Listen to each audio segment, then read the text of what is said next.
प्यारे विद्यार्थियों, एक बार फिर आप सभी का भूगोल की इस ऑनलाइन कक्षा में स्वागत है। हम पृथ्वी की उत्पत्ति के सिद्धांतों की चर्चा कर रहे थे। पिछले वीडियो में हमने पृथ्वी की उत्पत्ति से संबंधित अद्वैतवादी जो परिकल्पनाएं थी उनकी चर्चा की, जिसमें कांट की वायव्य राशि परिकल्पना और लाप्लास की जो निहारिका परिकल्पना थी उसकी चर्चा की थी। इसी क्रम में आज हम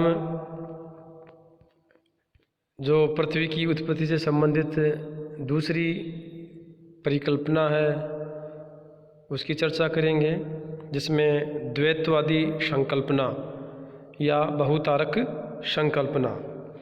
तो द्वैतवादी संकल्पना से तात्पर्य है कि इसमें पृथ्वी की उत्पत्ति किसी एक तारे से ना मानकर एक से अधिक तारों से मानी गई है। जैसा कि अद्वैतवादी में पृथ्वी की उत्पत्ति एक ही तारे या निहारिका से मानी गई है, जबकि द्वैतवादी जो विचार हैं या सिद्धांत हैं उनमें पृथ्वी की उत्पत्ति एक से अधिक तारों से मानी गई है। तो द्वैतवादी जो सिद्धांत हैं उनमें प्रमुख है चैम्बरलिन एवं मोल्टन की ग्रहाणु परिकल्पना, जेम्स जीन्स की ज्वारीय परिकल्पना, रसेल की द्वैतारक परिकल्पना, होयल एवं लिटिलटन का सिद्धांत है, ओटो स्मिड की अंतरतारक धूर परिकल्पना, रोसगन का सिद्धांत, प्रोफेसर एस.सी. बनर्जी का सेफिट सिद्धांत, डॉक्टर आफवेन का विद्युत चुंबकीय सिद्धांत। तो ये कुछ महत्वपूर्ण परिकल्पनाएं या सिद्धांत हैं जो पृथ्वी की उत्पत्ति एक से अधिक तारे से मानते हैं। तो इनमें जो कुछ मुख्य सिद्धांत हैं उनकी चर्चा आज हम इस वीडियो में करेंगे, जिसमें है चैम्बरलिन एवं मोल्टन की ग्रहाणु परिकल्पना, प्लैनेटेसिमल हाइपोथेसिस। तो चैम्बरलिन और मोल्टन ये अमेरिकन विद्वान थे जिन्होंने अपना ये सिद्धांत 1905 में दिया। इनके इस सिद्धांत को ग्रहाणु परिकल्पना नाम से जानते हैं। तो चैम्बरलिन महोदय ने बताया कि पृथ्वी की जो उत्पत्ति है वो एक तारे से नहीं हुई है। पृथ्वी की उत्पत्ति दो तारों से इन्होंने मानी है। इन्होंने कहा कि सूर्य के साथ ही उसका एक बड़ा साथी तारा था, अर्थात सूर्य था और सूर्य से भी बड़ा एक विशाल साथी तारा था। धीरे धीरे जो साथी तारा है वो सूर्य की तरफ बढ़ने लगा और जैसे ही वह सूर्य के नज़दीक आया तो सूर्य के धरातल से उस विशाल साथी तारे के ज्वारीय शक्ति या आकर्षण शक्ति से कई छोटे छोटे जो कण हैं वो बाहर निकले। अर्थात जैसे ही ये आपका सूर्य है और ये इसका साथी तारा, तो ये साथी तारा जब सूर्य के नज़दीक से गुजरा तो सूर्य की सतह से कुछ छोटे छोटे कण बाहर निकल गए, जिसे ग्रहाणु कहते हैं या प्लानेटेसिमल इसको कहते हैं। तो इस तरह चैम्बरलिन महोदय ने बताया कि सूर्य का जो साथी तारा जब नज़दीक से गुजरा तो इसके धरातल से साथी तारे की आकर्षण शक्ति से कुछ छोटे छोटे जो कण हैं जिन्हें ग्रहाणु कहा गया वो बाहर निकले और धीरे धीरे इनमें से जो बड़े कण थे उनके चारों तरफ ये छोटे छोटे कण आकर्षित होने लगे और मिलकर बड़े बड़े पिंडों में बदल गए और इस तरह ग्रहों का निर्माण हुआ और जो सूर्य का शेष भाग रह गया वो वर्तमान सूर्य बना। तो इस तरह चैम्बरलिन और मोल्टन महोदय की जो ग्रहाणु परिकल्पना है इसमें इन्होंने पृथ्वी की उत्पत्ति दो तारों से मानी है, सूर्य और उसका साथी तारा। पृथ्वी की उत्पत्ति के साथ ही इस सिद्धांत से वायुमंडल की उत्पत्ति, महासागरों की उत्पत्ति का भी ज्ञान होता है या इनकी भी जानकारी मिलती है। तो मोल्टन और चैम्बरलिन महोदय ने बताया कि जो वायुमंडल है इसका निर्माण दो प्रमुख स्रोतों से हुआ। पहला जो बाह्य उद्गम स्थान है, अर्थात जो स्वतंत्र तत्व थे उनको पृथ्वी ने अपने में आत्मसात किया, क्योंकि पृथ्वी का आकार धीरे धीरे बड़ा हो गया था और उसने जो बाहर वायुमंडलीय तत्व थे उनको अपने में मिलाना शुरू कर दिया। दूसरा, आंतरिक उद्गम स्थान से वायुमंडल की उत्पत्ति मानी है, अर्थात पृथ्वी के आंतरिक भाग से जलवाष्प, कार्बन डाइऑक्साइड और नाइट्रोजन गैसें प्राप्त हुई, जिससे वायुमंडल का निर्माण हुआ। ऑक्सीजन जो है वो ज्वालामुखी उद्गारों से प्राप्त होती है। तो इस तरह इस सिद्धांत से हमें वायुमंडल के निर्माण की जानकारी भी प्राप्त होती है। साथ ही जो महासागरों का निर्माण है उसकी भी जानकारी मिलती है। तो महासागरों के लिए इन्होंने कहा कि जैसे ही जो जलवाष्प थी वायुमंडल में वो संपृक्त अवस्था में आ गई, अर्थात जब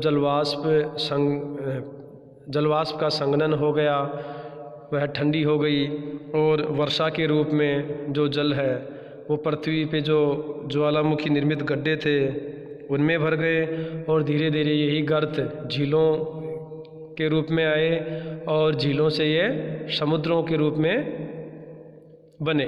तो इस तरह इस सिद्धांत से हमें पृथ्वी की उत्पत्ति, वायुमंडल की उत्पत्ति और महासागरों के निर्माण की जानकारी मिलती है। इस सिद्धांत की भी कई आधारों पे आलोचनाएं की गई हैं, जैसा कि जो पहले के सिद्धांत थे उनकी भी आलोचनाएं की गई थी। तो इस सिद्धांत में भी जो है वह कहा गया कि जो ग्रह हैं वो अलग अलग जो अणु हैं, जो ग्रहाणु थे उनके मिलने से बने हैं, लेकिन कुछ जो ग्रह हैं उनमें परिभ्रमण जो गति है उसमें समानता पाई जाती है, जबकि वो अलग अलग बने थे। साथ ही ये 9 ही ग्रह क्यों बने हैं, इस आधार पर भी इनकी आलोचना की गई है। और चैम्बरलिन महोदय ने सूर्य को तप्त व गैसीय नहीं माना बल्कि ठोस व शीतल माना था, जबकि पृथ्वी प्रारंभ में तप्त या गैसीय रूप में थी, जो धीरे धीरे ठोस रूप में बनी है। तो इस तरह इस सिद्धांत की भी कई बिंदुओं पर आलोचना की जा सकती है। पृथ्वी की उत्पत्ति से संबंधित जो दूसरा द्वैतवादी सिद्धांत है वह है जेम्स जीन्स की ज्वारीय परिकल्पना। तो वर्तमान समय में यह जो परिकल्पना है इसे सर्वाधिक मान्यता प्राप्त है।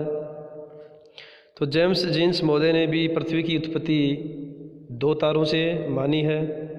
इन्होंने अपना जो सिद्धांत है वो सन 1919 में दिया और जेफरीज महोदय ने इसी सिद्धांत में सन 1929 में कुछ बदलाव किए।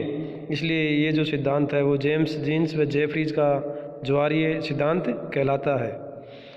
तो जेम्स महोदय ने बताया कि प्रारंभ में जो सूर्य है वो गैस का गोला था और अपने स्थान पर स्थिर रहकर परिभ्रमण कर रहा था।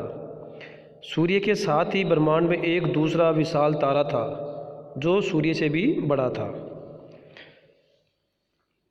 वह तारा धीरे धीरे सूर्य के निकट आ रहा था और जैसे ही वह तारा सूर्य के निकट आया तो सूर्य के धरातल पर इस विशाल तारे के आकर्षण के कारण एक ज्वार के रूप में टुकड़ा सूर्य से अलग हो गया, जिसे फिलामेंट कहते हैं।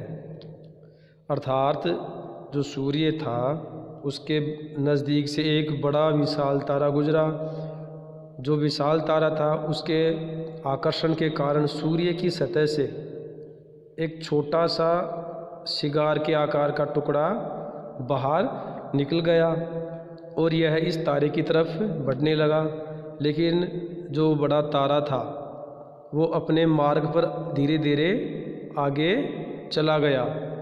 इसलिए यह सिगार का जो टुकड़ा है, जिसे फिलामेंट कहते हैं, यह उस तारे के साथ नहीं जा सका और सूर्य की ही परिक्रमा करने लगा। तो इस तरह जेम्स महोदय ने अपने सिद्धांत में जो ज्वारीय परिकल्पना कहलाता है, इसमें बताया कि सूर्य और जो विशाल तारा था उनकी वजह से ही जो है ग्रह हैं वो बने हैं।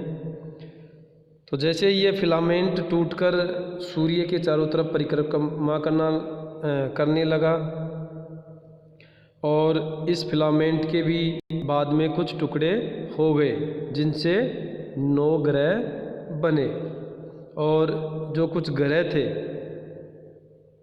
इनमें भी सूर्य के आकर्षण के कारण उपग्रह बने। तो इस तरह जेम्स जीन्स की जो ज्वारीय परिकल्पना है उसमें पृथ्वी की उत्पत्ति इन 2 बड़े तारों के आपसी संयोग से मानी जाती है, जो इस समय सर्वाधिक मान्य सिद्धांत है।